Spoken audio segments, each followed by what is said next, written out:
Find a comfortable position. Let your body settle into its own weight. Allow the day to loosen slowly without needing to fall away all at once.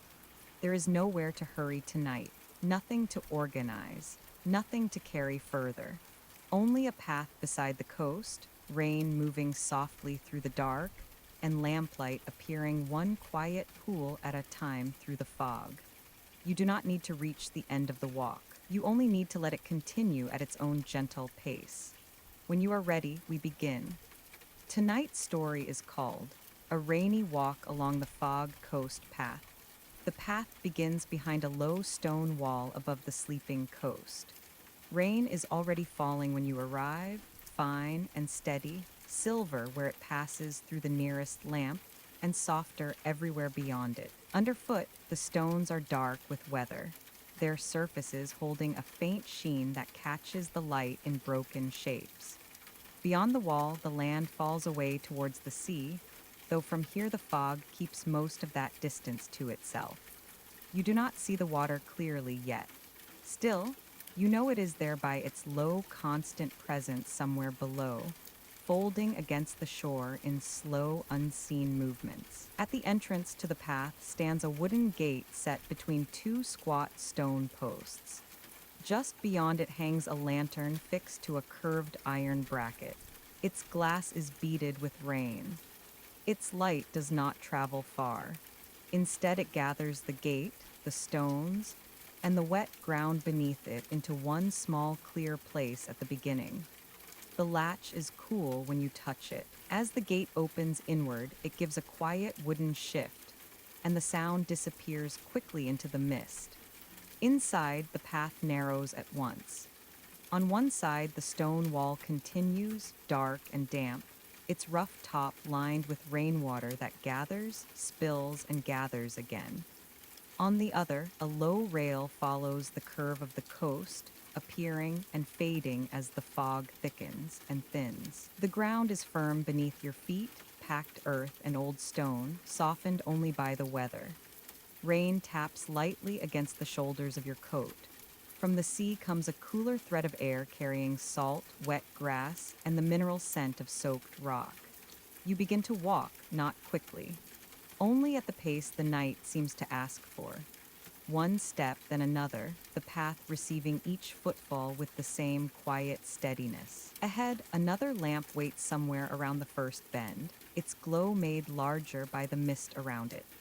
For now, it is only a softened circle of amber in the gray dark. It shows the next few steps, the next turn of wall, the next small pool of light. As you walk, the rain changes. Near the lamps, it becomes more visible, each thread bright for a moment before vanishing again. Between the lights, it feels finer, almost woven into the air itself. Now and then a drop slips from the edge of your hood or from a strand of wet grass leaning in at the path's edge. Somewhere below, hidden by fog, the sea continues its slow breathing against the rocks. Not loud, only steady somewhere beneath the rain, the stone, and the quiet rhythm of your steps. The first bend comes gently. The wall rounds inward and rises a little higher, giving more shelter from the wind that moves in from the open water.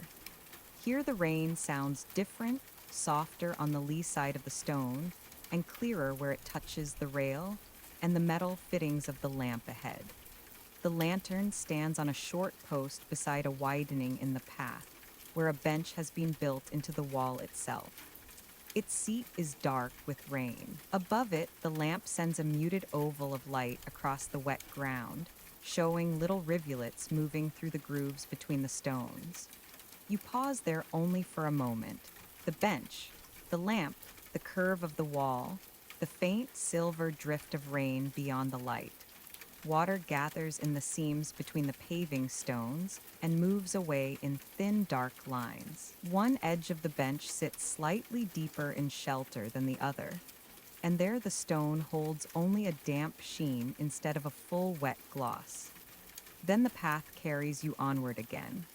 It curves with the shape of the land, following the coast at a careful distance, never too close to the drop beyond the rail, and never fully turning away from the sea below. Rain continues in its patient, steady way, fine enough that it seems part of the fog itself, though now and then a brighter strand appears where the lamp behind you still reaches across the wet air. Ahead, the next section is dimmer, enclosed more by stone than light. Your footsteps change as the ground underfoot shifts. The flatter stones of the entrance give way to a narrower run of worn paving, their surfaces slightly uneven from long weather and older use. Some hold shallow hollows where rain has gathered. Others slope very gently towards the outer edge, sending thin lines of water across the path in silver threads too slight to trouble your step. The soles of your shoes meet each stone with a softened sound, the wet surface taking any sharpness out of the contact. There is no echo here, only rain, stone, and the faint wash of air moving through the passage. To your left, the wall rises a little higher. Its rough face is darkened almost black by the weather, but in places the lamp behind you still catches the slick edges of the stones, showing their different shapes and sizes. Broad, flat faces beside narrower pieces, pale mortar deepened by damp, small ledges where moss holds to the joints. Rain gathers at the upper rim and slips over in tiny clear falls. Some drops descend straight down the wall. Others meet the uneven surface and wander along it first, tracing thin paths between stone and mortar before falling to the ground below. The air feels different here. The more open edge of the cliff has drawn back a little, and the wall keeps some of the weather away from you. Wind from the sea is softer now. Rain reaches you more by drifting than by striking. You can still smell salt in it and wet grass, and the cool mineral scent that rises from soaked stone after dark. Lower down, the sea sounds quieter, as though heard through mist and rock. Gradually, another lamp appears ahead. At first, it is no more than a pale, warm blur suspended in the gray. Then, with a few more steps, the iron post beneath it begins to take shape, followed by the downward curve of its bracket, and then the small square glass lantern itself shining amber against the night. Its light rests on a widening in the path, not a large space, just enough for a bench set into the curve of the wall and a little stone apron before it, where rainwater has spread in a shallow reflective sheet. As you come nearer, the sound changes again. Rain that had seemed nearly silent along the sheltered stretch now gives a clearer ticking note where it touches the lantern housing and the bracket above. A few drops strike the bench seat with a duller sound.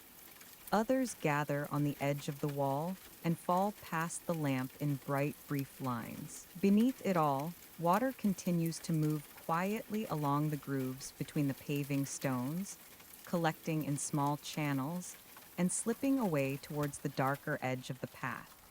The bench is made of stone rather than wood, shaped directly into the curve of the wall as though it has always belonged there.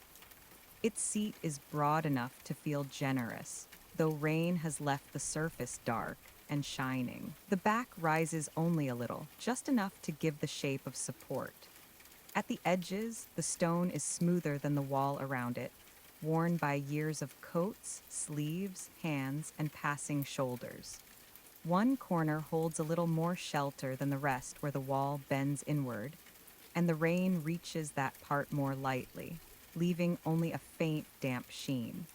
You stop for a moment beneath the lantern. The light here is low and warm, falling mostly downward, and leaving the upper half of the wall in shadow while showing every small detail below. The wet lip of the seat, the narrow seams between the stones, the little pools held in the depressions underfoot. Your coat carries a fine dampness now, gathered most at the shoulders and sleeves. At the edges of your cuffs, the air feels cooler. A drop slips from the fabric near your wrist. Another falls from the hem with almost no sound at all. From here, looking back, the previous lamp is already dimmer than it seemed a moment ago. Its glow reaches only faintly through the thickening fog. and the path between the two lights has already begun to disappear into a gentle blur of gray, rain, and dark stone. Ahead, the next stretch remains mostly hidden.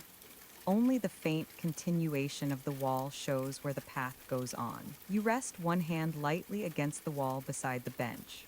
Cool, damp stone meets your palm, faintly textured, not rough enough to catch, just irregular enough to feel steady. Water has collected in the deeper lines between the stones, and when your fingers shift, they find a smoother patch worn by many other pauses beneath the same lamp. A little runoff slips over the upper edge of the wall and darkens the stone beside your wrist. After a moment, you move on. The lantern stays behind you as quietly as the first one did, its light falling away from your shoulders little by little until you are once again within the softer dark between clear places. Now the rain is visible only in fragments, a glimmer near the rail, a brighter line where a drop falls from the wall, a pale shifting veil when the fog catches what little light remains. Your steps resume their earlier rhythm, not marked enough to count, only steady enough to follow. As the path leaves the bench alcove, it narrows again. On the left, the wall draws close. On the right, the rail returns, wet and black, its top bar silvered at intervals by rain. Beyond it, the coast falls away into fog. The sea becomes slightly more present here, not because you see it, but because the sound rises more clearly again. Slow water folding against stone below, followed by a pause, then another soft meeting of tide and shore. Grass leans in at the edge of the path where the soil meets stone. Its tips are bowed with rain. When the breeze shifts, they brush lightly against the lower rail and the outer edge of your coat with a whispering contact that lasts only a second. Some blades shine where lantern light from behind still reaches them. Others disappear into the dark the moment they move away from it. Along the base of the wall, softer grit has gathered in the corners between paving stones, darkened by water, and pressed smooth by long use. Fog drifts across in such light layers that it seems almost to pass through the landscape rather than sit upon it, softening every distance without fully hiding the shape of things. Ahead, a bend begins to form, wider than the first and more open on the seaward side. The wall lowers gradually. The rail continues. Underfoot, the path takes on a gentle upward lift, not steep enough to call for effort, only enough to change the feel of each step slightly. Somewhere beyond the bend, unseen for now, there is the faintest suggestion of another lamp. Not yet a glow so much as a faint warmth in the fog. Paving continues beneath you. Rain moves across stone, rail, grass, and coat sleeve. The sea keeps its place below, and the walk goes on at the same quiet pace, one bend and one pool of lamplight at a time. Slowly, the bend opens. The wall that had drawn close on your left begins to lower, stone by stone, until it rests below the level of your shoulder, and the night beside the coast feels broader again.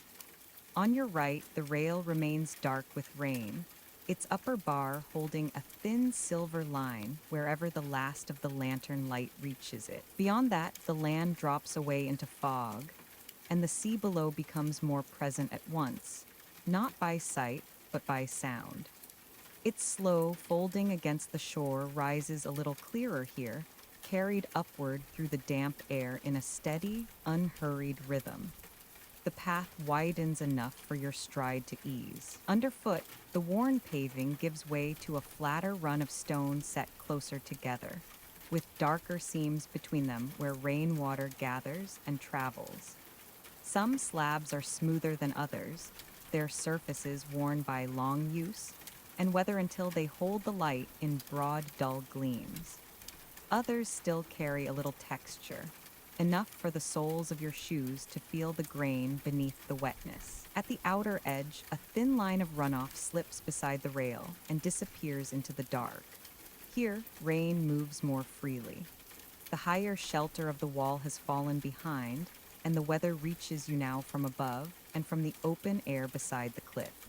It is still light rain, but less muffled than before. You hear it on the rail in a fine, irregular ticking. You hear it on the stones in a softer, scattered hush. Now and then a drop finds the edge of your collar or the back of your wrist, cooler than the rest, before slipping away into fabric already carrying a light dampness of its own. To your left, the lower wall runs beside the path in a gentler line, broken here and there by clumps of coarse grass leaning over its top.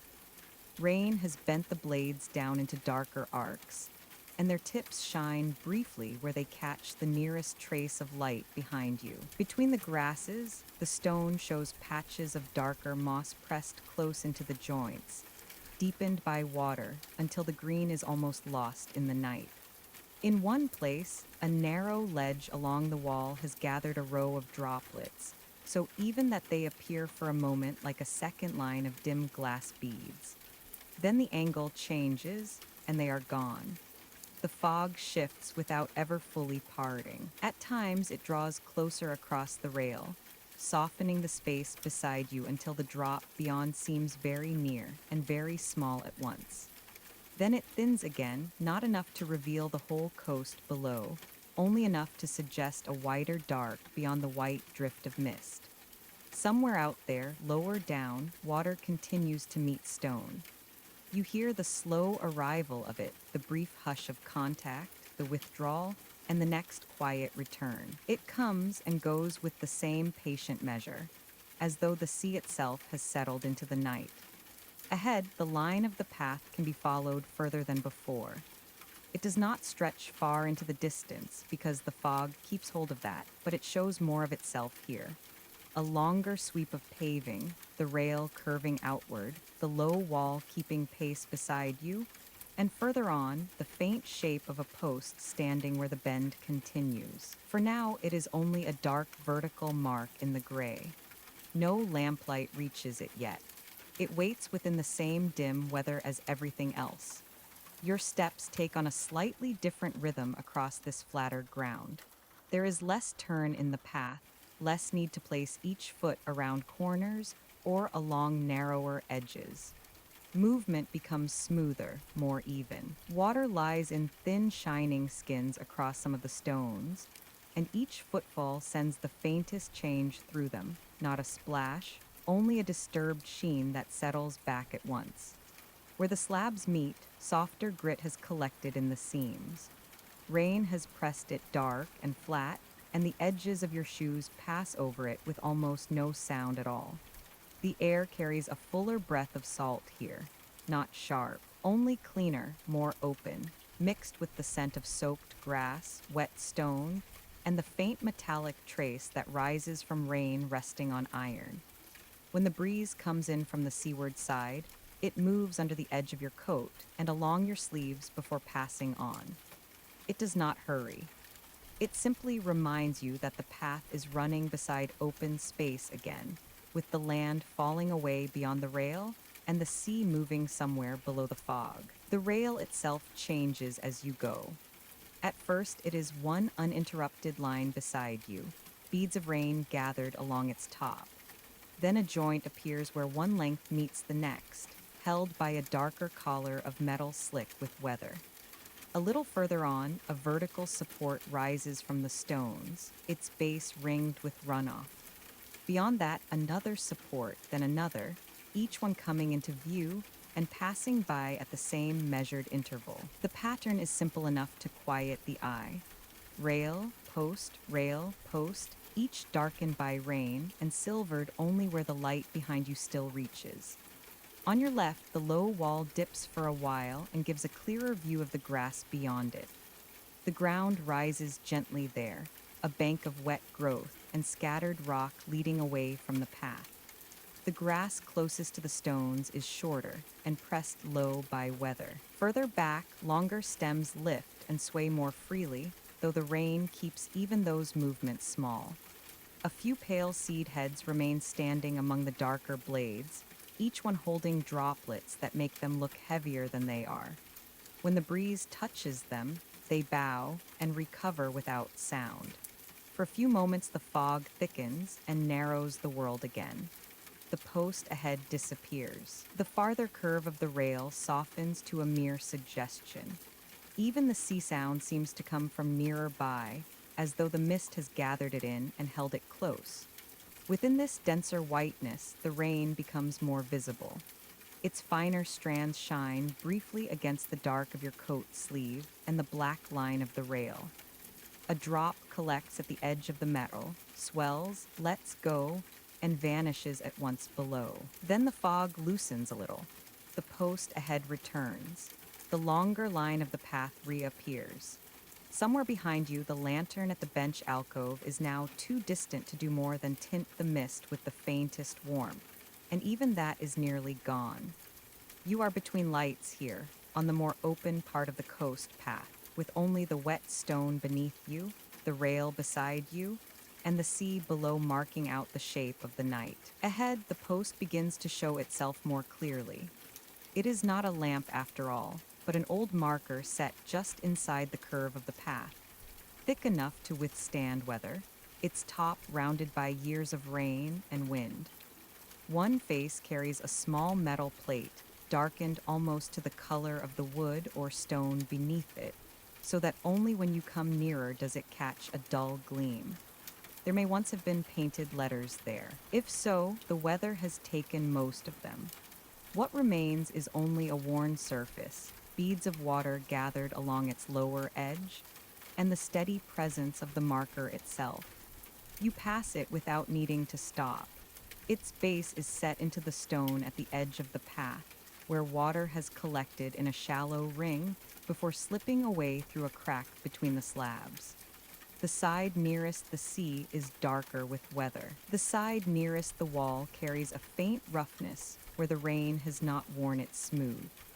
As you go by, the marker stands for a moment beside your shoulder, then falls behind into the fog as quietly as everything else on the path has done. Further on, the ground begins to lift a little more noticeably. Not enough to ask for effort, only enough for your steps to shorten very slightly as the path rises with the line of the coast. The rail follows the change. The wall does too, though it remains low, broken in places by grasses and darker stones set at uneven heights. Underfoot, the paving holds the rain in longer streaks now, and where the slabs tilt, the water travels diagonally across them in narrow, moving lines. At one edge, a small thread of runoff crosses the path from the bank side towards the rail, no wider than a finger, clear enough to catch what little light remains. You step over it easily. The thread continues between the stones, gathers for a moment in a shallow hollow, then slips through the outer edge and away into the unseen ground below. The sound it makes is almost nothing, only a finer note beneath the broader weather. The sea remains with you, sometimes clearer, sometimes more muted as the fog shifts and the curve of the coast changes, but always there under everything else. Rain answers from above. The rail answers at your side. The paving receives each step. And ahead, where the path rises through the open dark, the next bend waits in a pale drift of mist, holding back whatever small sheltered place may come after it. The rise continues for a while after the old marker, gentle enough that it changes the walk more by rhythm than by effort. Your steps shorten a little, then settle again. The paving stones hold longer trails of water here, each narrow line moving across the surface before slipping into the seams. On the inland side, the bank leans closer to the path. Wet grass hangs over the low wall in darker loops, and small tufts of moss cling to the places where the mortar has worn back between the stones. The rail remains on your right, though the fog has drawn closer again, softening the drop beyond it until sea, air, and distance seem folded together into one dim reach of gray. After a few more steps, a new sound begins to show itself beneath the weather. At first, it is only a finer thread within the rain, and the sea below too slight to place. Then it repeats, a narrow running note, quick and clear, hidden somewhere ahead. It is not the tide, not the rain on iron, something smaller and nearer, moving over stone at a quicker pace than anything else in the night. As the path bends inward around the base of the bank, the source of the sound comes into view. A runoff channel crosses from the higher ground on your left, where rainwater has gathered in the grass and found its way down through the stones. Here it passes beneath the path in a narrow cut, crossed by a small bridge no wider than the walkway itself. The bridge is made of old timber planks set across a stone-lined gap, with short posts at either side and a simple handrail worn smooth by weather.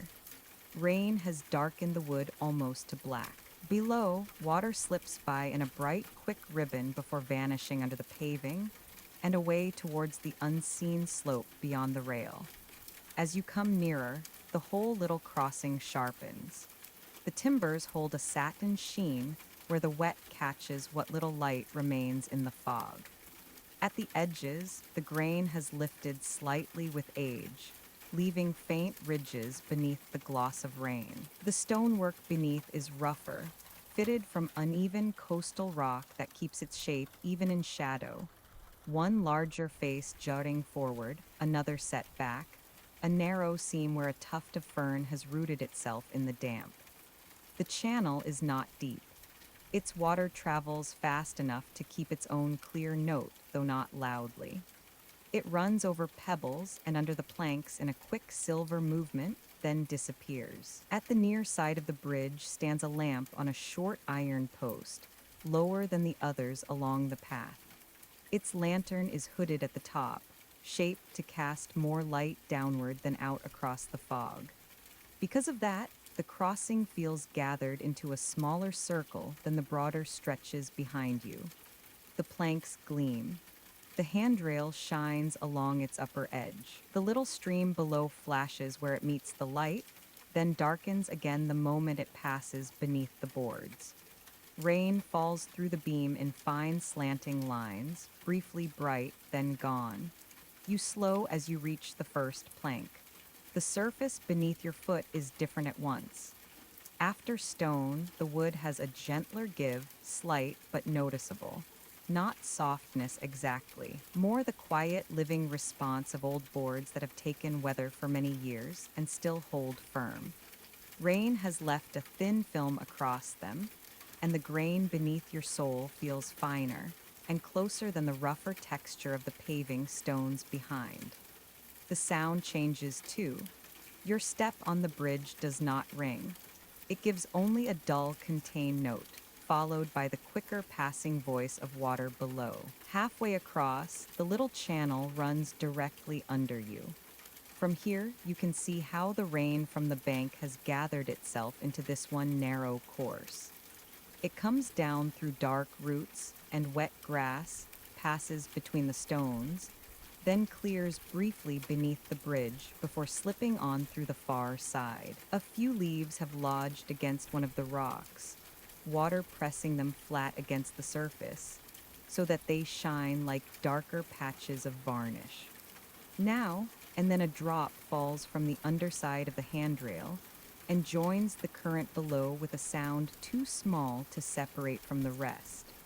You rest your hand lightly on the rail as you cross. The wood is cool and slick with rain, though smoother along the top where use and weather have worn away any roughness.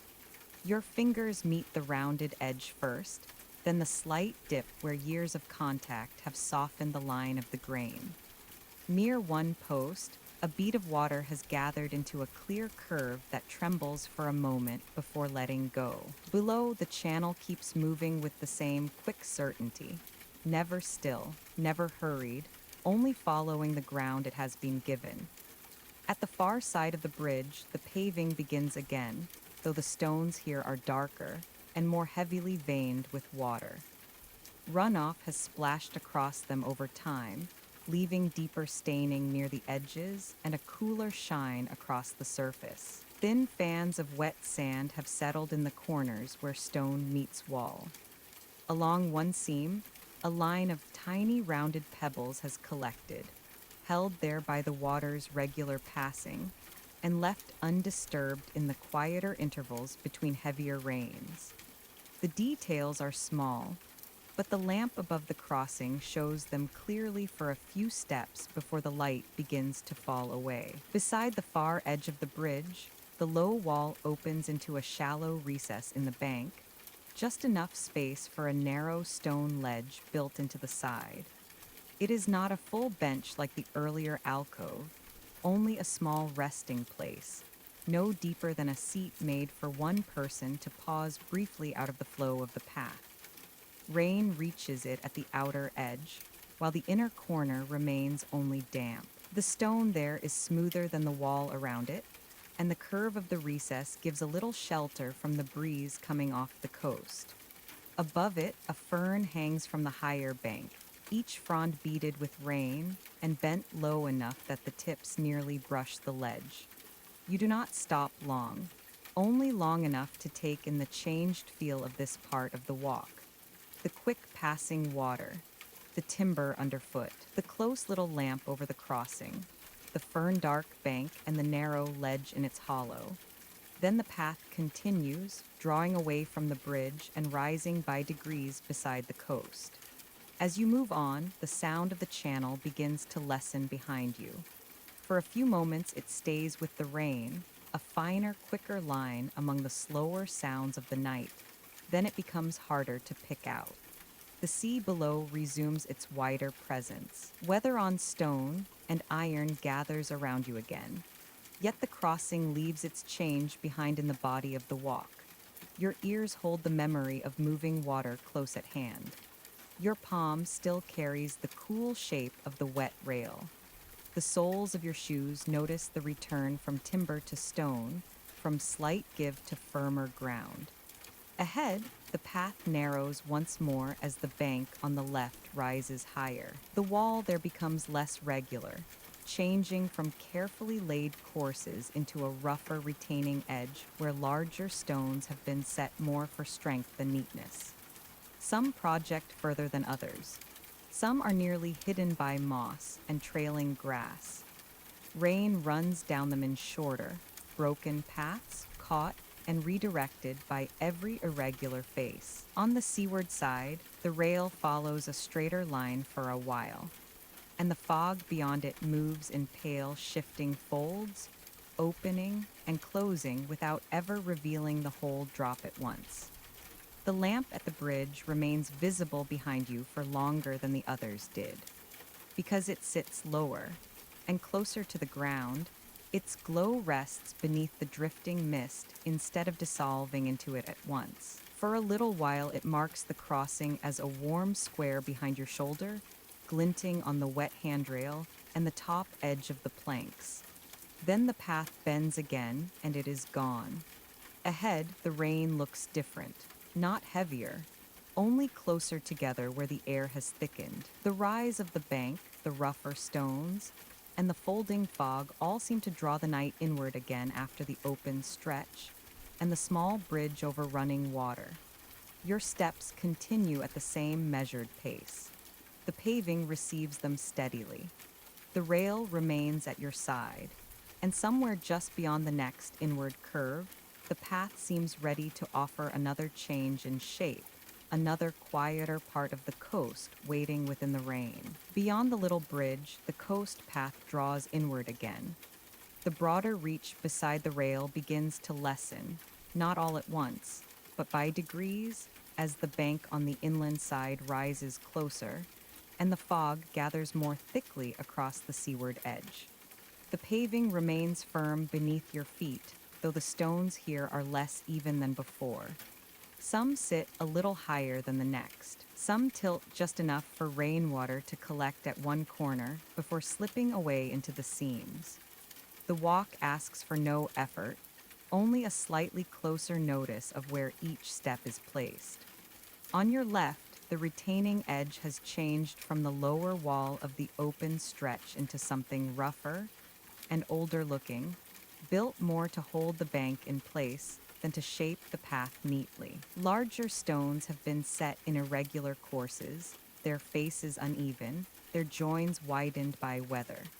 Rain moves across them in broken ways. It gathers briefly in hollows, catches on small shelves of rock, then falls again in short, clear drops. Some stones are darkened almost black. Others hold a duller gray beneath the water. And here and there a pale line of old mortar shows through where moss has not yet covered it. Above the retaining stones, the bank rises steeply. Wet grass spills over the edge in long, bent strands, and the roots of smaller plants hold themselves in the darker soil between rock and earth. A few fern fronds arch low enough to hang near the path, each narrow leaflet carrying its own row of droplets. When the air stirs, the fronds move only slightly, but the water along them shifts and falls, one bead after another, onto stone, paving, and the darker strip of earth gathered at the base of the bank. Here the fog keeps close company. It no longer drifts mainly beyond the rail, leaving the path clear between wall and coast. Instead, it moves through the whole space, brushing the retaining stones, crossing the paving, and softening the line of the rail as soon as it has been seen. The seaward side feels nearer because so little of it is visible. The bank feels nearer too. The world of the walk narrows to wet ground, rough stone, a few feet of air ahead, and the steady weather passing through it all. Your steps sound smaller in this enclosed stretch. Not quieter exactly, but more absorbed. The open note of the coast has drawn back.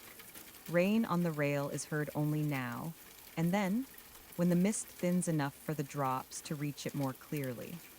What remains closer at hand is the softened contact of shoe on wet paving, the faint touch of runoff in the seams, and the occasional light ticking of water falling from grass or fern onto stone. Even the sea below seems more distant again, its slow folding against the shore muffled by the bank, the fog, and the inward turn of the path. The ground beneath you shows more change the longer you look at it. Some slabs are broad and flat, though worn to uneven edges where years of weather have softened their corners. Others are narrower, fitted between them in shapes that feel older than planning, as if each stone was chosen to answer the one beside it. Dark threads of water run along the joins. In one place, a shallow depression holds a clear gathered pool no larger than a handspan, its surface trembling whenever a drop falls from above. A step later, the pool is gone, and only a damp gloss remains across the next slab. Along the bank side, softer matter has washed down and settled where the paving meets the retaining stones. There are narrow fans of grit pressed dark by rain. Small pebbles lie among them, rounded and dull, held in place by moisture and the slight lip of the stone. A few fragments of leaf have caught there as well, flattened into the wet ground until their shapes are more visible than their color. Now and then a tiny thread of water slips out from the base of the bank, crosses half the width of a slab, and disappears into a seam before it can gather into anything more. The rail on the right comes and goes with the fog. Sometimes it is a clear dark line beside you, beaded with rain along its upper edge. Sometimes only the nearest post shows itself, rising out of the mist before falling back into it again. The drop beyond remains mostly hidden, but the air from that side still moves differently. It reaches you cooler and more open, carrying a finer taste of salt even here where the path has turned inward. That small change in the air is enough to keep the coast present, even when the water below cannot be seen and can barely be heard. A darker shape hangs briefly ahead and resolves into a cluster of overgrown stems leaning out from the bank. Rain has drawn them low across the upper edge of the path, not enough to block the way, only enough to narrow it.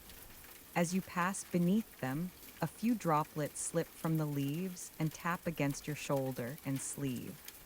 The leaves themselves are slick and shadowed, their surfaces holding only the faintest dull shine. Behind them, the retaining stones are darker still, protected from some of the direct rain, but marked by long vertical stains where water has traveled many times before. The path bends slightly, following the base of the bank. The turn is shallow, but because the fog has shortened the view, it changes the feel of the walk at once. Everything ahead closes and reforms. A few stones of paving appear, then the next few, then only mist. The rail draws nearer to the path on the outer edge, and then slips away again. The retaining wall rises and falls by inches rather than by any deliberate shaping, its rough line dictated by what the ground would allow. Here and there, the stones of the bank show small outward faces that have been worn smoother than the rest. Perhaps from years of wet coats brushing past, perhaps from hands placed there in rain and fog while someone paused to steady themselves on the rise. One such face catches a little dimness from the sky above and seems almost pale for a moment. Then the angle changes and it returns to the same dark, wet gray as everything around it. Further on, the paving becomes more broken in texture, though never difficult. A strip of flatter stone gives way to a patch where the slabs are smaller, and more closely fitted, there seems dark with constant moisture. Across these, your steps find a slightly quicker rhythm, not because you move faster, but because the ground gives more frequent small answers beneath your feet. Water lies in the joins and brightens briefly when the fog thins enough for a little more light to reach the ground. At the outer edge, runoff from the bank has left a thin stain where it has crossed the path many times over. For a while, the air thickens again. Mist does not billow here or drift in broad visible folds as it did above the more open coast. It settles closer, almost level with the face, softening the edges of everything it touches. The nearest stones remain clear. Beyond them, the path seems to dissolve by inches. A rail post emerges only when you are nearly beside it. Above the retaining edge, the bank becomes a dark mass of grass and root, with only the nearest fronds and stems showing their shape. Within this denser veil, the rain appears less as falling lines and more as gathered water everywhere at once. On stone, on metal, on grass tips, on your sleeves, on the air itself. Then, gradually, the mist loosens enough to show a little more of what lies ahead. Not distance exactly, only the next change. The retaining bank begins to lower. The rail straightens for several yards beyond the next curve, and somewhere further on, though still not clearly seen, the darkness seems to break in a slightly different way, as though the path may be nearing a more open place again, or perhaps some built feature where the line of coast has been answered by stone and timber once more. For now, the enclosed stretch keeps hold of you. Rough retaining stones on one side, the hidden drop on the other, the close wet air, the smaller sounds of runoff, drips, and softened footsteps. Paving continues beneath you, receiving each step in turn. The rise remains gentle, and the night along this part of the coast narrows itself to what is nearest. The next stone, the next breath of mist, the next quiet few feet of rain dark way ahead. By slow degrees, the closer mist of the enclosed stretch begins to ease. On your left, the retaining bank lowers first by inches, then more noticeably, until the rough upper edge no longer leans so closely over the paving. The air beside the coast opens with it, not widely at once, only enough for the rail on your right to hold its line for longer before fading, and for the sea below to gather more clearly into sound again. Ahead, where the path rounds a gentler curve, a darker shape stands within the fog, still without detail, but too steady to be grass or stone alone. As you go on, the shape separates itself from the night around it. A low roofline appears first, darker than the mist behind it. Then the posts beneath it, upright and evenly spaced. The path broadens slightly as it nears the structure, the paving flattening into a wider apron where many feet have passed before turning in under shelter or continuing on along the coast. Rain still moves through the open air, but the sight of the roof ahead changes the feel of it. The weather no longer belongs only to the open path. Now it belongs also to the sound it will make on timber above. The shelter stands just to the seaward side of the walkway, built where the land offers a steady enough footing for it to face the fog-hidden drop below. Its roof is pitched low and practical, made to turn the rain quickly away. The edges are darkened by long weather and trailing lines of water. The posts are thick enough to withstand many seasons of wind from the coast, their lower sections darker where damp has risen from the stones beneath them. No walls close it in, only the roof above, the posts at the corners, a low bench along the back, and the open front looking out into mist and rain. As you come nearer, the details gather. The roof is shingled in overlapping strips, each one made slick by rain, so that the whole surface holds a dim, even sheen. Along the lower edge, water slips from the eaves in steady drops, and finer threads, falling to the stone below with a soft, frequent tapping. One corner takes more of the weather than the others, and there the runoff falls in a quicker line.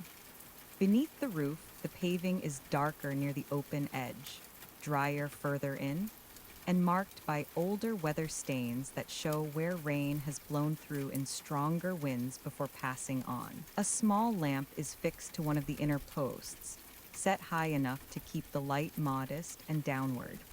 It does not reach far into the fog outside. Instead, it gathers the shelter into itself. The nearest post, the bench, the sloping roof above, the paving underfoot, and the rain passing the opening in bright, brief lines. The lamp glass is freckled with droplets where the wind has carried weather in. Around its metal hood, a few fine streams of water have traced darker paths through the older weathering. When you step in beneath the roof, the sound changes at once. Rain no longer touches your shoulders directly. Instead, it moves overhead in a close, steady drumming, softened by timber, and roof layers into something fuller than the open ticking on rail and stone behind you. At the edges, where water leaves the eaves, the drops strike with a lighter, scattered note. Beyond the opening, the sea below continues its slow folding against the unseen shore, and mist passes across the front of the shelter in pale, shifting sheets.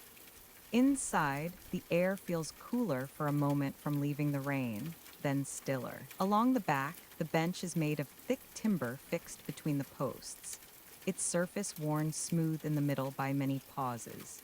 The outer edge remains darker where weather reaches it more often. Near one end, the grain has opened slightly with age, raising a faint line that catches the lamp glow when you turn. The timber smells damp in the clean way old wood does after rain, holding a quiet trace of salt and weather without heaviness. Beneath the bench, the stone floor carries a few wind-blown needles, a flattened leaf, and a crescent of darker grit gathered where the paving slopes almost too gently to notice. You do not need to sit.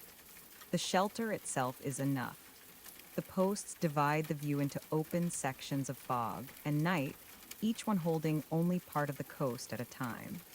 Through one gap, the rail of the path can still be seen arriving and passing on. Through another, only mist moves. Through the broad front opening, the sea makes itself known by sound rather than sight. The steady reach of water against rock somewhere below, never hurried, never far away. Rain crosses that opening in finer slanting lines where the lamp catches it, then disappears into the dark beyond. You rest one hand against the nearest post. The timber is cool and slightly ridged beneath the rain-dark smoothness of its outer surface. Not slick in the same way as the bridge rail was slick, but firmer, drier, where the roof has kept most of the weather off, with only a faint dampness along one side where drifting rain has touched it. At shoulder height, the wood carries small marks and shallow dents softened by time. Lower down, closer to the paving, the grain is darker and denser, the color deepened by years of moisture rising from the stones below. From under the roof, the path you have come along looks different. The enclosed bank stretch has already withdrawn into the mist, leaving only a broken suggestion of rail, paving, and rough stone where the fog allows it for a moment. The little bridge and its lower lamp are gone entirely. Only this shelter remains clearly held. The lamp at the post, the bench at the back, the rain moving from the eaves, and the slow, weathered shape of the roof over everything. The place feels neither fully indoors nor exposed. It stands between the two, open enough to keep the coast with you, sheltered enough to gather the night into a smaller frame. A few drops have blown in and settled along the nearer edge of the bench. One gathers at the corner, grows heavier, then slips from the wood to the paving below. Near the front opening, a shallow patch of water has formed where rain has drifted across the floor in earlier gusts and has not yet fully drained away. Its surface catches the lamp in a muted amber shape. When another drop falls from the roof edge and lands within it, the light breaks into a small ring, then settles back into stillness. Beyond the shelter, the fog thins for a few moments and gives the impression of greater distance. Not enough to reveal the shoreline, only enough to let the darkness feel broader. The sea sound deepens slightly with that opening, and the rain at the front edge of the roof seems finer by comparison, more like countless separate threads than one continuous weather-soft veil. Then the mist closes in again, and the open front becomes once more a pale, shifting boundary between the lit shelter and the obscured coast beyond. You remain there for a little while, not measuring time by anything except the repeating contact of water and wood. The roof taking the rain, the eaves releasing it, the sea receiving the same weather further below, the lamp holding the nearest surfaces in view. The bench, the posts, the paving, the front opening, all arranged in a quiet order that asks nothing except stillness. At last you move again.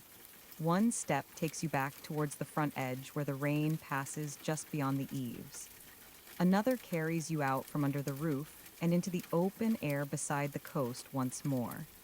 The weather touches your coat again at once, light but definite after the shelter. Behind you, the drumming overhead softens to a more distant roof sound. As you step out from beneath the shelter roof, you feel the rain return at once. It touches the shoulders of your coat, the edge of one sleeve, the side of your hood, light enough to seem almost familiar after the closer weather of the path and the brief stillness under timber. Behind you, the roof continues to gather and release the rain in its own steady pattern, though that sound softens with every step. Before long, it sits behind the wider notes of the coast again, folded into mist, distance, and the next stretch of open air. Beyond the stone apron, the path curves outward. Its line turns more fully towards the sea, and the world beside the rail broadens in a way that is felt before it is seen. Cooler air moves in from the right with less interruption now. Salt carries more clearly through it. The fog is still there, but it no longer crowds the walkway from both sides at once. Instead, it travels in longer, pale bands beyond the rail, parting, and gathering again over the unseen slope below. Underfoot, the paving smooths into a more even run. The stones are larger here, and laid with fewer interruptions, their surfaces dark with weather, and faintly gleaming where the last of the shelter light still reaches across them. Water lies along the joins in straighter lines than before. A step sends no splash, only a brief disturbance through the thin sheen on the stone, then stillness again. Along the outer edge, runoff has left narrow silver threads that slide beside the rail before disappearing into the fog. For a little while, the shelter remains behind you as part of the landscape. Seen through the mist, it is only a darker shape with a low roof and one modest lamp held beneath it. Its light does not follow far. It rests near the posts and on the wet paving at the entrance, leaving the rest to the night. Another turn of the path changes the angle, and the glow slips behind the curve. After that, only the open coast remains with you. Here the sea is easier to hear. Nothing about it becomes louder than it should be. It simply comes through more clearly, no longer softened so much by bank or wall. Each slow meeting of water and rock below seems to arrive with a little more space around it. Between those low sounds, rain continues its finer work on stone and metal, while wind moves past in cool threads that reach under the edge of your coat and travel on. Mist drifts across the seaward side in longer passages now. At times, it thins enough to suggest the breadth beyond the rail, not by showing the shoreline itself, but by giving the darkness a deeper reach. Then it gathers again and draws close, whitening the air just past the metal posts and leaving the drop beyond to the imagination once more. What remains constant is the line at your side. Rail, post, rail, each section beaded with water, each support rising from the paving at measured intervals before falling behind. Away from the retaining bank, the left-hand side changes too. The rough, inward walling of the previous stretch has ended. In its place, the land lifts more gently from the edge of the path, covered in wet grass and low coastal growth.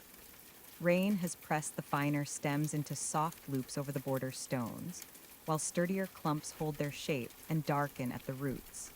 Here and there a flat rock shows through the green, its upper face washed clean and left shining dimly in the night. A little further on, the walkway rises almost without seeming to do so. There is no steepness to it, only a steady lift along the line of the coast that changes the angle of your stride and gives the air a slightly different movement across your face. With the higher ground comes a broader feeling at the rail. The sea remains hidden, but the space above it feels larger. When the fog loosens for a few moments, the sound from below seems to travel upward more cleanly, as though there is less land between the path and the shore than there was before. Rain gathers on the upper bar of the rail in a row of clear rounded drops. Some remain joined in longer shining beads. Others release themselves one by one and fall away into the dimness beneath. Near one post, a small collar of rust has deepened the metal to a warmer dark where water passes over it again and again. Further along, the top edge is smoother and brighter, worn by weather into a cleaner line that catches what little light reaches it from the sky above the fog. As the path rounds another outward curve, a low stone marker appears on the inland side, half hidden in grass. It is shorter than the earlier post and broader through the middle, more like a boundary stone than a sign. Rain has darkened its upper face and left a dull shine along one sloping edge. No lettering shows from this angle, only shape and surface, the worn top, the darker base, the wet grass bending around it. You pass it at the same unhurried pace, and it settles back into the edge of the path behind you. Nothing interrupts the walk here, only the coast path itself, more open now, carrying you along the higher line of wet stone with the fog shifting beside you and the sea continuing below. The simplicity of that begins to do its own work. Step after step, the rhythm grows easier to follow. Stone underfoot, cool air from the right, damp grass and darker ground to the left. Rain touching rail, coat, and paving in turn. With the land more open on both sides, the weather seems to move through the space rather than settle into it. A thread of mist passes across the path and is gone. A clearer patch follows for a few breaths, showing more of the rail ahead. Then a denser fold arrives and softens everything beyond the nearest few yards. Because nothing crowds the walkway closely here, those changes feel wider and slower, less like enclosure, and more like the coast breathing around you. Ahead, the paving continues in a long, gentle curve. Somewhere beyond it, not yet visible as any distinct feature, the path appears to draw nearer to the land again. The rail holds its line for now, though further on it seems to shorten against the fog, as if another turn or another change in the coast is waiting there. For the moment, this higher outward stretch keeps its own shape: open air, rain moving steadily through it, the sea sounding below, and the shelter behind now fully given back to the mist. After the longer outward curve, the even run of paving begins to change. At first, the difference is slight, felt more through the body than seen ahead. The ground no longer rises in one smooth line beneath your feet. Instead, it starts to gather itself into shorter lifts, each one a little more distinct than the last, as though the coast path has reached a place where the land asked to be answered more carefully. Rain continues to move over the stones in thin traveling lines, but now those lines meet small edges, pause in corners, and slip away again by narrower routes. A few steps further on, the shaped rise becomes clear. Set into the path is a short flight of low stone steps, old enough that their outlines have softened without losing their purpose. They do not climb sharply. They simply carry the walkway up through a steeper patch of ground in a way that feels settled and familiar, as though they have always belonged here. Each tread is broad enough for an easy step. Each riser is shallow. The stone has darkened under the rain, and the front edges hold a faint shine where countless wet crossings have worn them smoother than the centers. Along the inland side, a rough-built shoulder wall comes up beside the steps, higher than the border stones of the open stretch, but lower than the retaining bank of the enclosed section. Its purpose is plain enough: to hold the earth of the slope and give the rise a firmer shape. Water slips from the ground above and finds its way through the joints in small, clear runnels. Some reach the step corners and gather there briefly before continuing downward. Others travel over the stone faces in shorter drops, darkening the wall in broken vertical traces. Between the rocks, moss has thickened where the damp remains longest, pressed close and dark as velvet in the night. Mist moves differently here. Rather than passing freely in wider bands beyond the rail, it catches around the rise and lingers near the steps, softening the upper part of the stair before the lower section beneath your feet. The first few treads are clear. The next are half-veiled.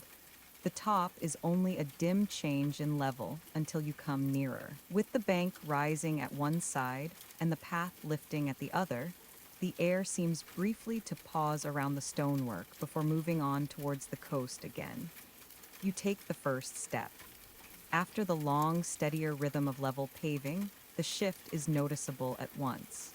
Your foot meets a broad, wet tread, then the next, then another, each one answering in the same firm, contained way. Rain has collected more deeply along the inner corners than at the center of the steps, leaving narrow, dark crescents where water rests before slipping over the edge.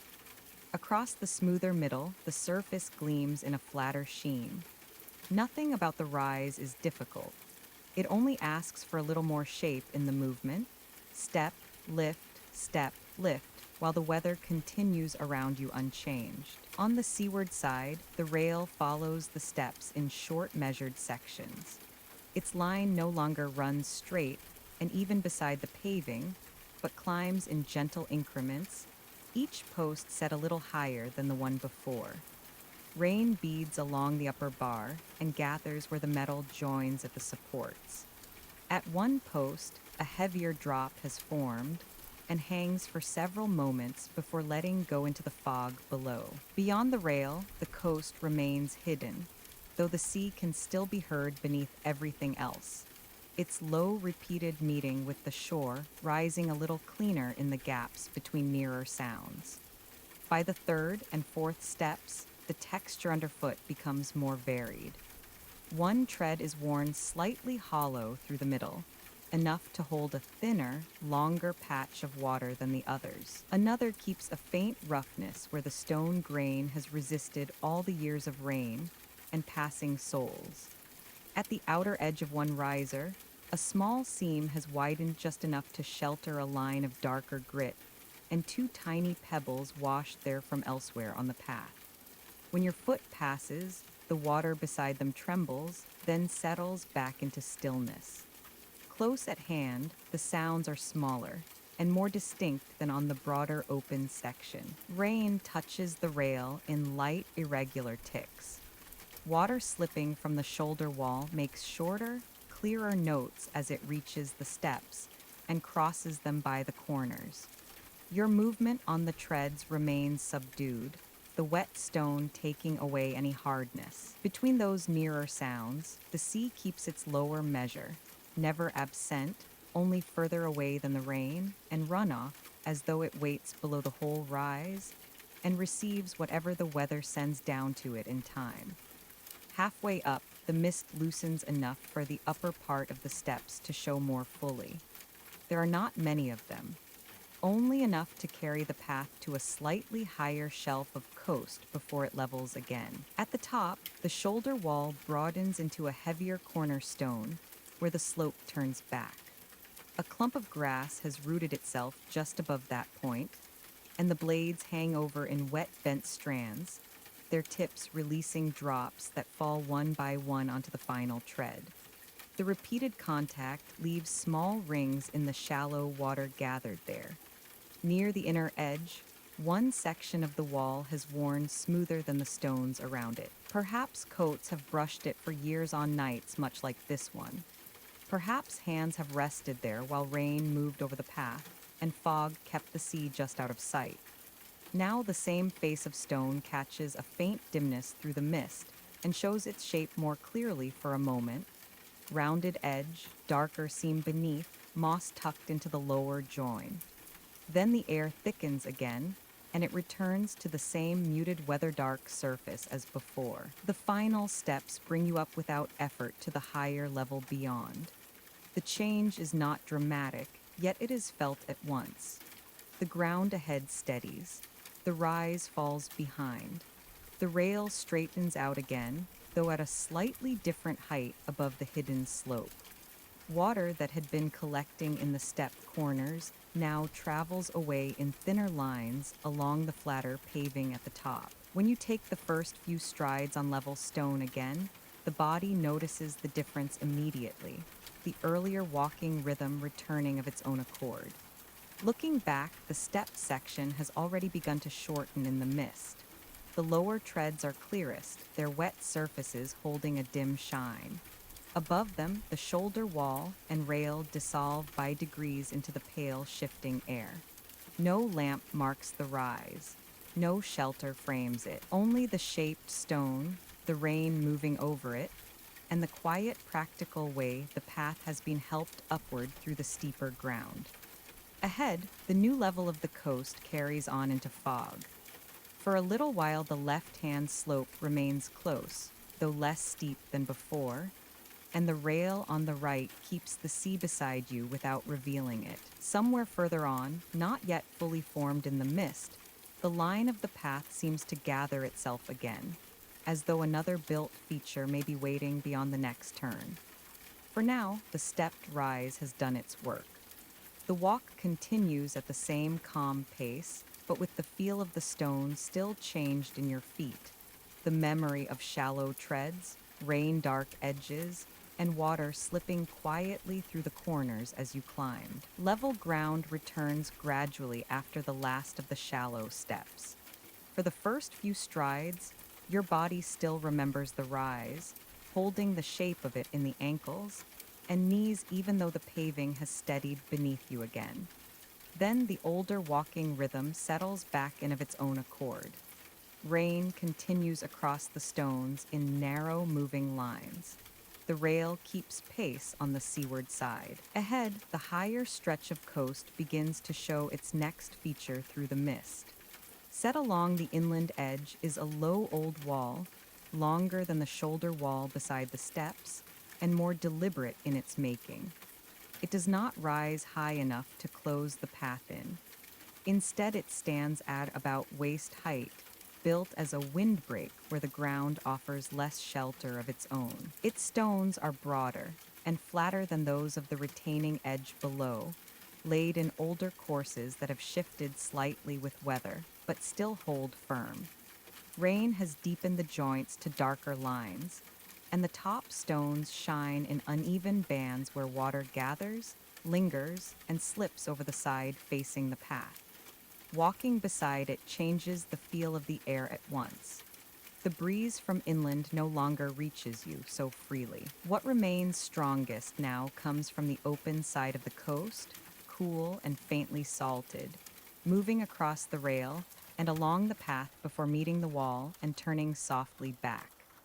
Mist catches there too. Rather than passing straight through, it folds against the stone and lifts over it in pale, slow drifts, leaving the paving nearest the wall briefly clearer before the next veil moves through. Underfoot, the stones are broader than those below the stepped rise, set in a straighter run with fewer interruptions. Some carry a finer grain, smoothed by weather until the rain lies across them like dark silk.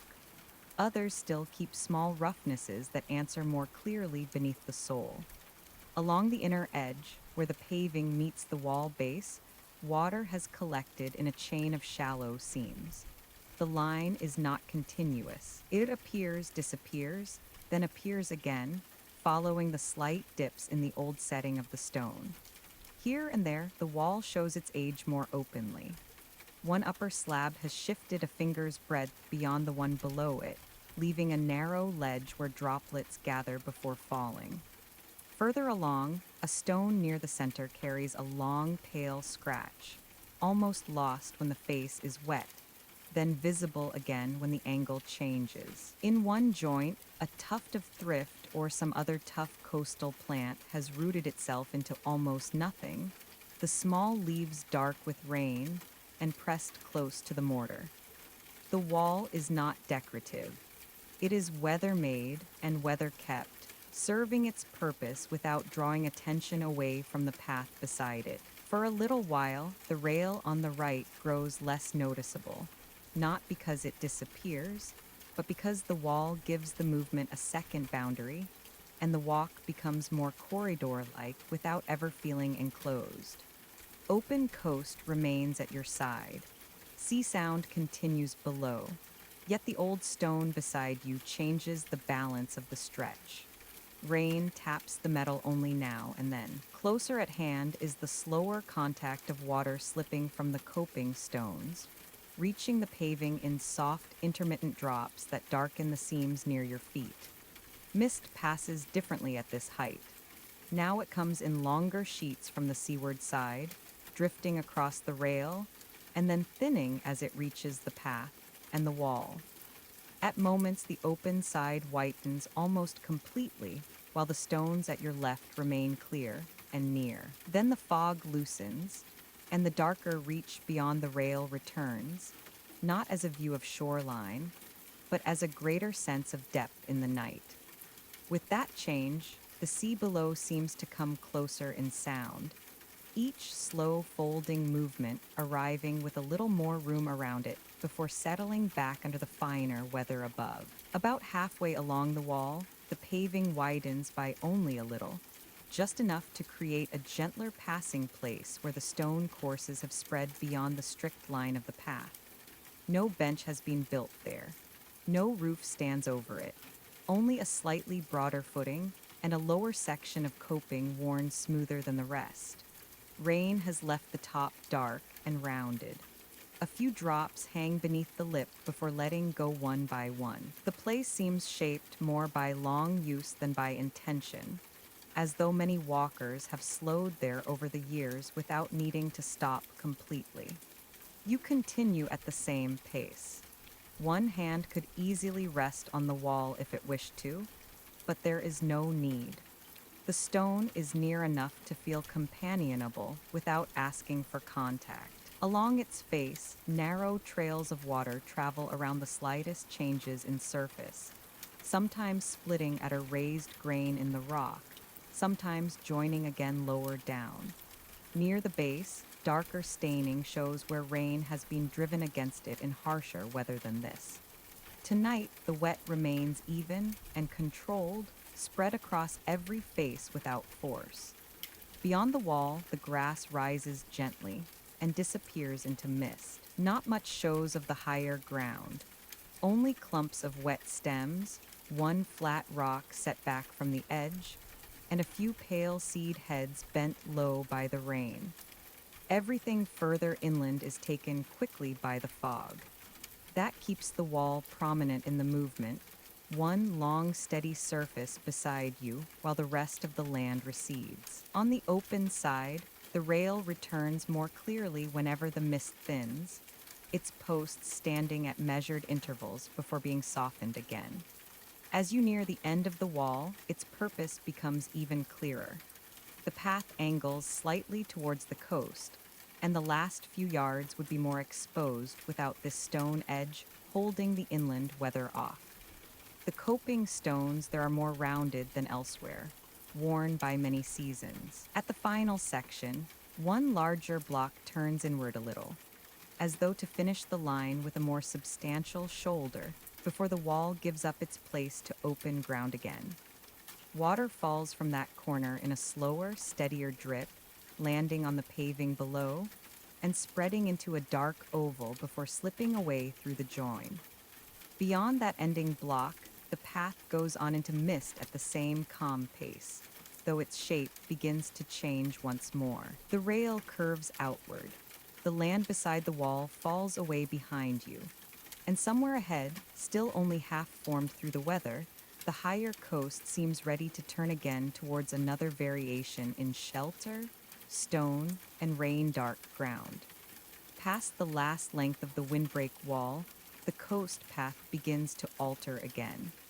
The open line beside the higher ground does not continue for long. Instead, it curves inward around the shape of the land, turning away from the broadest reach of the seaward side and into a gentler lay where the weather meets less resistance. You feel the change before much of it can be seen. Air that had been moving more freely across the path grows quieter. Rain still falls, but its touch becomes more even, less slanted by the wind. The sea remains below, and to the right, though its voice is softened now by the turn of the coast and the greater shelter of the ground. With the curve comes a different kind of closeness. Not the rough enclosed narrowness of the retaining bank stretch from earlier, and not the framed pause of the roofed lookout, but something quieter and more natural. The land gathers round the path without pressing hard against it. On the inland side, the slope dips and folds into lower stone, damp earth, and banks of grass bent by rain. On the outer side, the rail still runs with you for a while, though the drop beyond feels less immediate here, as if the coast has drawn back into itself before opening again somewhere further on. Underfoot, the paving changes once more. The broader, straighter stones beside the windbreak give way to a more varied surface, still firm and easy to follow, but less regular in its setting. Some slabs are longer and narrow. Some are shorter, fitted together where the bend in the land has asked for a different shape. Rain darkens them all, though in different ways. A smoother piece near the center holds a dim, unbroken sheen. A rougher one near the edge breaks the water into scattered, darker patches. Along the joins, thin threads of runoff cross and vanish. Mist behaves differently in this lee-side turn. Out on the higher stretch, it came through in longer drifting bands, widening and thinning over the rail. Here it settles lower. It lingers around the curve of the path, softening the ground ahead and the damp shapes of grass and stone beside it. Nothing is fully hidden, yet little is shown far in advance. The next few yards remain clear enough, wet paving, the rail beside you, a bank rising and falling in darker forms. Beyond that, the hollow of the coast keeps its own softness. Rain finds quieter places here. It gathers along the edges of grass and falls more slowly from their tips. It settles on the rail in smaller beads that remain joined for longer before letting go. Where the path dips ever, so slightly through the curve, water collects in the seams and travels at an easier pace than it did on the steps or at the bridge. One narrow line slips from the inland edge across half a slab, pauses in a shallow hollow, then continues towards the outer side in a clear silver thread too slight to disturb your step. The ground to your left rises and falls in low shapes rather than one continuous wall. A shoulder of rock shows through the grass, its face dark and washed clean by weather. Further on, a short outcrop sits closer to the paving, not enough to close the way, only enough to make the path feel companioned by stone again.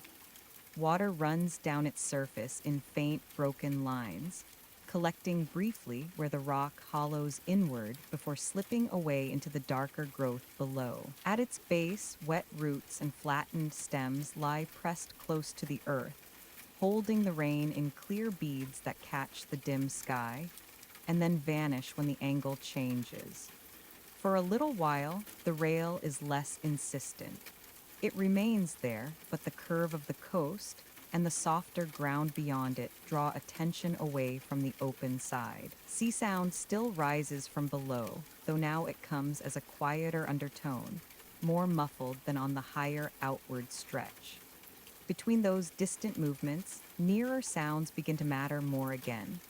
Rain touching paving, water slipping from grass, a faint tap where a drop leaves the rail and meets stone beneath it.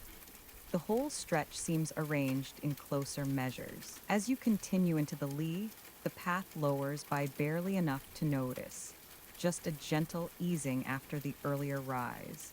The body registers it almost as relief rather than descent. Stride remains steady.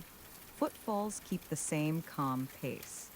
Yet the angle underfoot has altered slightly, enough for the runoff to gather differently along the outer joins of the paving, and for the mist ahead to seem pooled in the hollow rather than passing straight across it. A darker form begins to show itself through that pooled mist.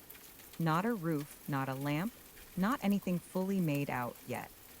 Only a denser interruption in the pale air further along the inward curve, where the path seems to narrow slightly before widening again.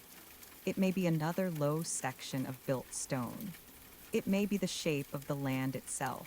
For now, it holds back its detail and remains only part of the route ahead. One more weather-dark presence waiting quietly beyond the next clearer stretch of paving. Close by, the grasses along the inland edge have grown longer. Rain has drawn them into loops and hanging strands that lean nearer the path than the shorter growth of the upper section. Now, and then the outer tips brush the border stones with a faint dragging whisper when the air shifts. A few finer stems reach far enough to touch the hem of your coat before springing back. Their movement is slight, almost absorbed by the dampness they carry. The curve continues, and with it comes the sense of entering a quieter fold in the coast. Behind you, the old windbreak wall has already dissolved into the mist and higher ground. Ahead, the paving keeps its inward line between grass-dark slope and softened outer edge. Rain falls steadily without force. The sea keeps its place somewhere beyond the rail, and lower down, heard more than felt. And the hollow gathers around the walk in a gentler way than the rough retaining stretch did earlier. Less narrow, less worked, but more sheltered all the same. By the end of this lee-side section, the path seems to ready itself for another change. The ground ahead draws a little closer. The darker shape in the mist holds its position. The rail shortens against the curve, and the whole night along this part of the coast feels as though it is beginning, little by little, to lead you towards a more protected place further on. The darker shape ahead holds its place for a while, never hurrying into full view. As the path follows the inward curve of the lee, the mist loosens just enough to give it more substance. What had seemed at first like a denser patch of weather begins to show edges of its own. a long, low line, then a higher section at one end, then the angle of stone meeting stone. It is not part of the open coast path after all. It belongs to something built, older, and more deliberate than the walls and edging you have passed before. A few steps later, its form becomes clearer. Set just inland from the outer curve of the path is an old boundary wall of heavy coastal stone, thicker than the windbreak above and higher than the retaining edges lower down. It does not rise enough to feel imposing.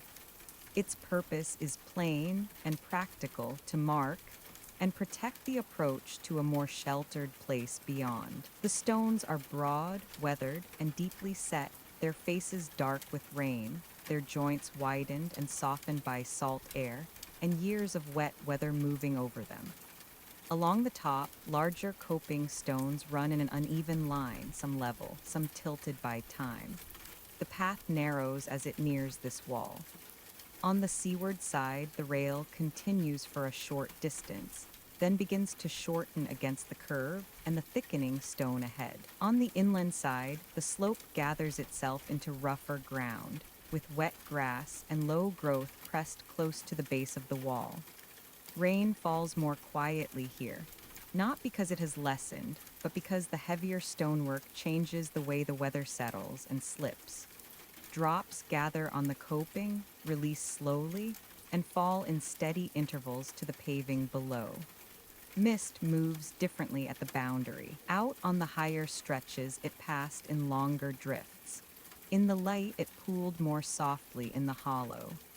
Here it catches around the corners of the wall and lingers in pale folds where stone interrupts the air. The nearer surfaces remain clear.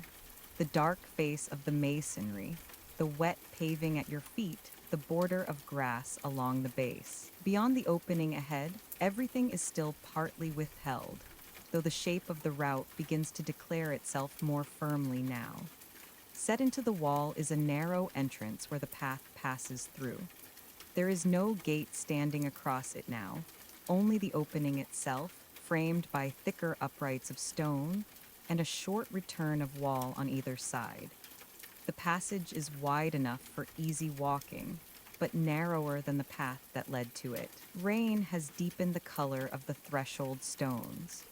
At the base of one side, water has gathered in a shallow, worn hollow before slipping through a crack and away into the darker ground. The opening does not announce itself loudly.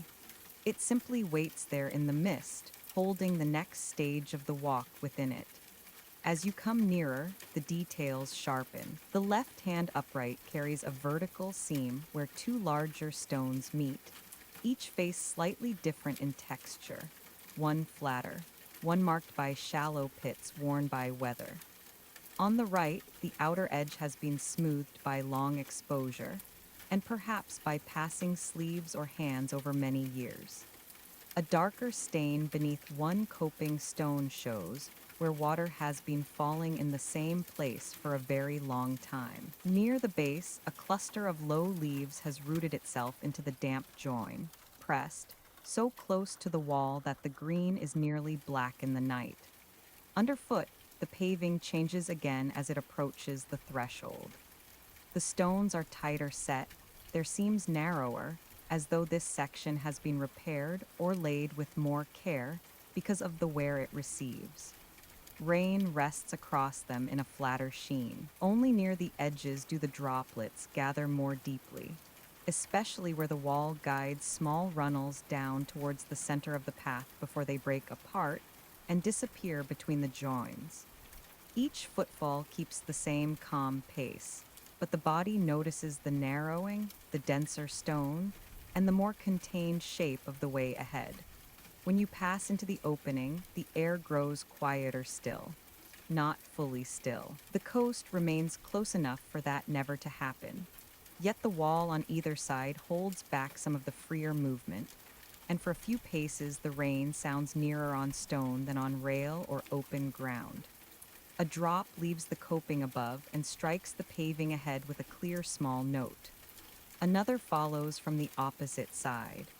The sea below is still there, but muted now, less spread through the night and more deeply set beneath it. Within the thickness of the wall, the path feels briefly framed. One side of the opening gives a dim glimpse back towards the lee-side curve you have just followed, where mist moves lightly across the rail and the softer outline of the coast beyond.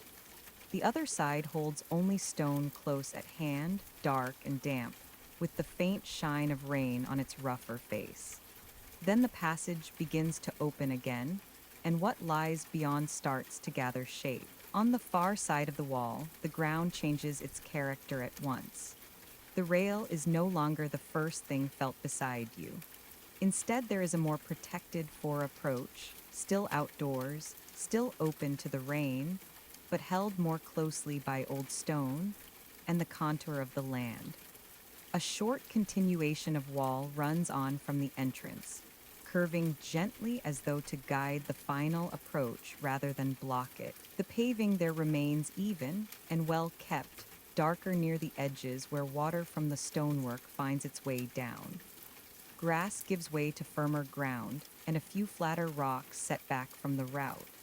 Somewhere beyond this outer boundary, still partly blurred by mist, there is the suggestion of a second, lower shape. Not the high line of a wall this time, but something broader and more settled against the land. The hint is slight: a darker plane beneath the fog, a roofline perhaps, or the shoulder of another built surface catching the rain differently from the open ground around it. Nothing is fully revealed yet. Only the sense grows clearer that the path is no longer leading through open variations of the coast alone. It is leading towards a place made to receive those who reach it in weather like this. You move on from the threshold at the same unhurried pace. Behind you, the entrance through the wall begins to soften into mist again, its heavier stones giving themselves back to the night. Ahead, the protected outer approach holds the rain in quieter ways, on coping edges, along the tighter paving, across the darker curve of guiding wall and ground. The sea remains somewhere beyond and below, but the center of the walk has shifted now. What matters most is no longer the broad line of coast at your side. It is the nearer route, the thicker stone, and the increasingly certain sense that a final refuge lies just beyond the next part of the way. Beyond the entrance through the old boundary wall, the final approach reveals itself by degrees. The guiding stone curves on a little way beside the paving, enough to keep the route held, and quiet, while the mist ahead begins to separate around a lower, broader shape settled into the land. What had only been hinted at before now gathers substance. A small coast refuge built of dark stone, its roof pitched low against the weather, its walls thick enough to belong to this place rather than merely stand upon it. Rain moves over the roof in a dim, even sheen. Along the eaves, water slips and falls in steady intervals to the ground below. The path leading to it is short, even, and well kept. Its stones are set more closely than those of the open coast walk, their surfaces worn smoother by repeated crossings to and from the doorway. A narrow thread of runoff travels beside one edge where the guiding wall releases the last of its gathered rain. Closer to the center, the paving holds only a flat, dark gloss, broken now, and then where a drop from the eaves lands and sends a small ring outward before the surface stills again.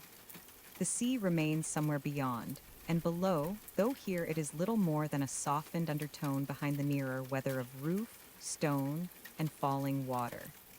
As you draw nearer, the refuge becomes clearer in the lamplight fixed beside the door. The lamp is modest, hooded against the rain, its glow warm but contained. It falls across the lintel, the threshold stone, and the nearest stretch of paving, gathering the entrance into a single held space just as the first lantern gathered the gate at the beginning of the walk. Now, though, the light feels different. Not like the marking of a route onward, but like a place at which the route is meant to end. The doorway is set deep within the thickness of the wall. Above it, the lintel stone carries darker streaks where rain has fallen from the roofline for many seasons. The wood of the door is heavy, weathered smooth at the height of hand, and shoulder, darker at the lower panels where damp rises more often from the threshold. At one side, the iron latch catches a dull gleam. Near the base, the stone sill is hollowed slightly in the middle from long use, the shallow, worn curve holding a little gathered water before it slips away into the join below. Rain reaches this entrance differently from the more open path behind. Most of it passes over the roof and down from the eaves in regular lines.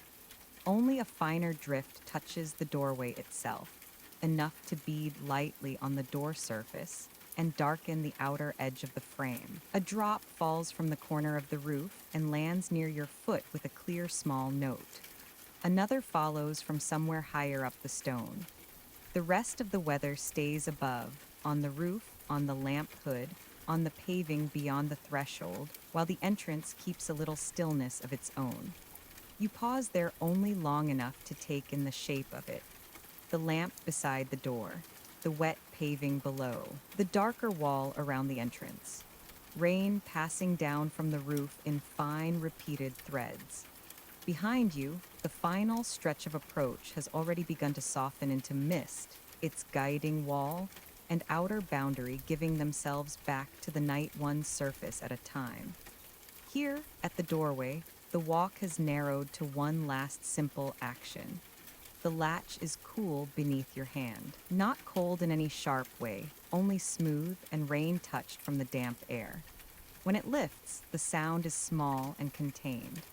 The door opens inward with the quiet weight of thick wood moving on well-used hinges, and at once the air changes. Rain no longer falls across your shoulders. The closer outside weather gives way to the held stillness of a sheltered room, dimly lit, and calm after the long path beside the coast. Inside, the first thing you notice is the sound. Rain does not vanish. It simply moves outward. Now it rests on the roof above and along the outer wall rather than crossing your coat and the open path around you. The sea is further away too, still present somewhere beyond the stone, but gentler now, absorbed into distance and shelter. What remains nearest is the quieter life of the room itself. The soft hush of the door settling closed, the faint settling of damp fabric as you step in, the still air held within thick walls and timber overhead.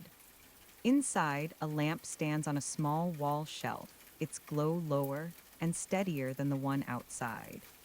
It reaches across only part of the room, enough to show the near surfaces without opening every corner at once. Along one wall runs a bench of old wood, worn smooth in the middle and darker at the edges. Above it, a row of simple hooks has been fixed into a timber board. One holds an old weather cape or coat hanging there, its folds dark and unmoving in the lamplight. Near the door, the stone floor is darker where wet shoes and rain have crossed it before drying further in. A little deeper into the room, the air feels different again. Not warm in any exaggerated way, only drier, less exposed, and free from the faint moving chill that followed the path outside. The stone walls hold the night back without fully shutting it away. Moisture still darkens the lower courses. Timber overhead carries the quiet smell of old weather and many seasons of rain drying under shelter. Nothing here is elaborate. Everything is practical, durable, and at rest. You move towards the bench. Underfoot, the floor changes from worn threshold stone to a smoother section further in, where the passing of many feet has softened the grain of the surface and left a dim low sheen in the lamplight. The bench itself is broad enough to sit without thought. Its upper edge has been rounded by long use. One end stands nearer the lamp, the other fading towards shadow. Beside it rests a small wooden stool, square and plain, its legs slightly darker near the floor where damp has risen and dried many times over. From where you are now, the room gathers inward naturally. The door, the bench, the hooks, the lamp, the darker floor near the entrance, the deeper quiet further in. Rain continues beyond the walls and roof in a way that is still clearly there, yet no longer asks anything of you. It has become part of the outer world again. Something heard now, surrounding the refuge rather than crossing the body. Even the sea, once constant beneath the path, is now only a distant softness under the weather above it. Near the far side of the room, a narrow window is set deep into the stone. Its glass is dimmed by rain and mist outside, so that no clear view remains beyond it, only a softened darkness, and the occasional faint movement of water tracing down the pane. The lamplight does not reach it fully. It leaves the window in a quieter half shadow enough to let the wet surface catch and release a slight glimmer now and then. That is all. Nothing outside presses in. Nothing inside needs to extend further than this small held space. You set the walk down there, not in words, only in the simple way the body no longer continues forward. The pace that carried you from gate to lamp, from wall to bridge, from misted rise to shelter and boundary stone comes gently to rest within the room. Rain goes on overhead. The roof receives it. The walls hold.